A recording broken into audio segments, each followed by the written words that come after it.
Now, when you start as a critic, as a cynic, as a skeptic, you're looking at these types of things, you start to kind of go, wait a minute. You know, you feel little pieces, little pillars getting knocked out of your worldview. A very comfortable worldview, I might add.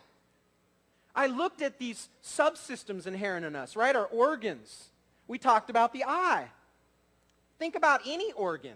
I mean, you can read, I'll do the eye right now. To think that the eye came about, the human eye, by slight, successive, gradual change does not make any sense.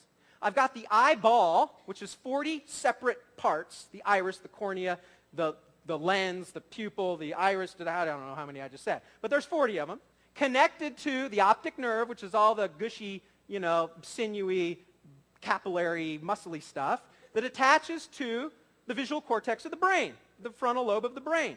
3 totally separate subsystems that mean nothing in and of themselves. Apart from each other, they do nothing. Selective advantage would say, have it flop off. If it's hanging there for millions of years with nothing to do with anything else, the thing should fall off. But I've got an eye that needs the optic nerve, that needs the visual cortex of the brain, and right there, what your eye just did, the color, the contrast, the perception, the clarity, blows away any digital cameras we have today. Just right there, right there. It'd take supercomputers running in parallel to do what your eyeball just did and how it interprets the pulses into images in your brain. And yet, oh, that came off the optic nub of an earthworm.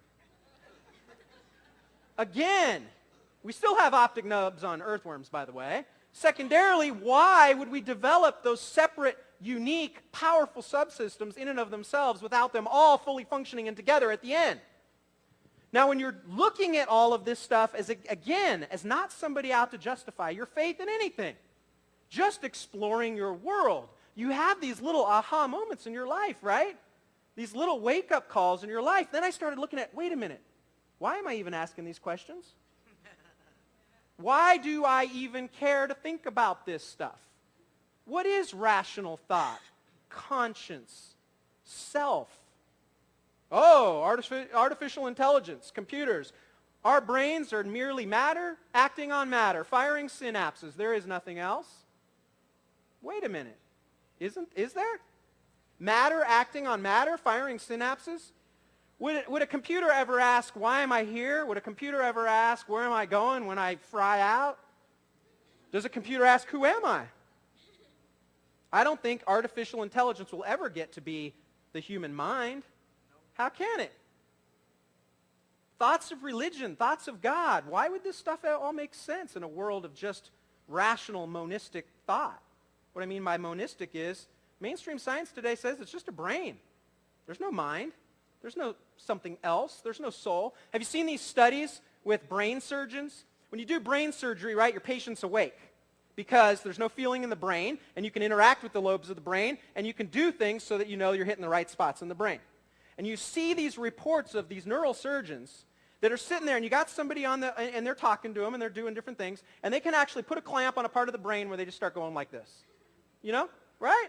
And I can get you to do that. Why? Because that is connected to my neurological response system. There is something in there that is connected to the lobe, the matter, the neural reflexes. But then that neurosurgeon will say what? Right there on the patient, now stop your arm from doing that. And they'll watch as these patients with the other arm are coming over, you know, to try and hold their arm down. Now, you want to see some neurosurgeons that are getting lit up for God? Any of these neurosurgeons that have gone through at least 100 of these surgeries are writing on the profound nature of this. There is duality. There's difference between mind and brain. There's something ethereal. There's something else. What is that little standard in us that says, you know, the little angel and, you know, the devil and the angel on one side that say, you know, do this, no, do that. What's the standard up the middle that's even having us go through that exercise? What's written on all of our hearts? Where did that come from? Social evolution? That makes no sense. Evolution would say, you know, I'm bigger than you and you got more money than me. I'll thump you over the head at the watering hole, steal your wife, steal your, you know. It makes no sense that I would care about doing the right thing. Altruism, love. Where does that stuff come from? Well, you got to, you know, propagate the race and you got to do that. I don't need to do, I can do that on inside. I don't have to, where's love? What is that? All right, guys. I went through this whole series of my journey, and I came to a conclusion. Something did this. It did not do itself. See, all worldviews start at one point. Something did all of this, or this did itself. Origin of cosmos, origin of life from a rock, origin of mind, human rationality, origin of human. I don't care. All of those things require a worldview decision. Something did it, or it did itself. And I got to a place in my journey where, guess what? Took a lot more faith to think that it did itself than something did this. Now again, I'll be honest with you. Gaia, Brahma, Mother Nature with a capital M and a capital N, UFOs. I had no idea, but something did this. It did not do itself. So what did I do? Intellectually, my materialist, naturalist, atheist worldview had to die. To be honest with myself, I had to move forward and investigate what this something was that did all of this that I see. That's where I was in my journey, you guys.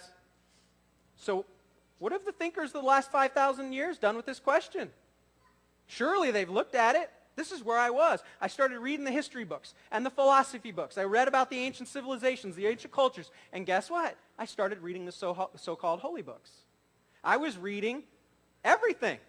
Because again, I was just in this kind of stream of consciousness awakening. So I was reading Plato alongside Confucius, alongside the perennial bestseller of all time, the Bible.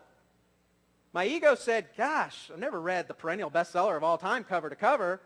I better do that just as an intellectual exercise. Because everybody says they've read the Bible, but have we really read the Bible, Pastor? Not you, but your wake-up call to us this morning. Yes. Yeah. The wake-up call this morning is, right, we are so willing to read so many things cover to cover, but have we read the Bible cover to cover? I read it as an intellectual skeptic.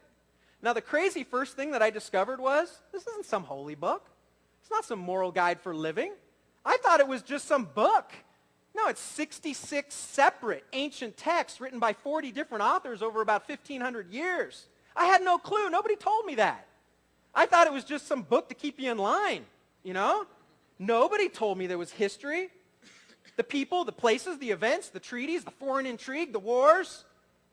I mean, I loved it. Nobody told me that. The history was absolutely tight. And then I realized something else. When you read that book as an intellectual skeptic, or that series of books as an intellectual skeptic from cover to cover, from Genesis to Revelation, guess what else? It is absolutely tight. It is phenomenal when you look at its structure, the models, the types, the codes, the prophecies, the insights, the story itself. You can't do that if you put us all in rooms today with computers. You couldn't manipulate this. It really is that profound.